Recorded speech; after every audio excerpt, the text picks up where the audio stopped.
میں نے شاید پہلے بھی آپ سے کہا تھا کہ میرا ایک فتویٰ ہے، اس سے اختلاف بھی کیا جا سکتا ہے۔ میرا فتویٰ یہ ہے کہ میاں بیوی کے جھگڑے میں اکثر قصور میاں صاحب کا ہوتا ہے۔ ہو گیا انہوں ناراض لگ پہ انہوں پورا نہ ہاں میں نے پتا سی یہ جتنے ہی فتویٰ دیتے اتنے ہی حال ہویا ہے۔ میاں بیوی کے جھگڑے میں نا زیادہ تر غلطی میاں صاحب کی ہوتی ہے۔ کیوں بھلا؟ اس لیے کہ عورت بیچاری کی عقل ناقص ہے، اس کی آدھی ہے، وہ پورا سوچنا بھی چاہے تو شعوری طاقت اتنی بلند نہیں۔ تو میاں صاحب کی تو پوری ہے نا، تو پھر جھگڑا ختم کس نے کرنا تھا؟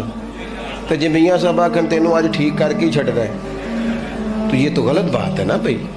آپ یہ دیکھیں کہ اللہ تبارک و تعالیٰ نے مرد کو عورت پر افسر بنایا ہے۔ آپ کو چاہیے تھا آپ کا حوصلہ بھی بڑا ہوتا، آپ دلیر ہوتے، بڑی ساری غلطیاں درگزر کرتے، محبت کا لہجہ اختیار کرتے۔ آپ کو یہ حق حاصل نہیں تھا کہ آپ بے جا سختی کرتے۔ آپ کی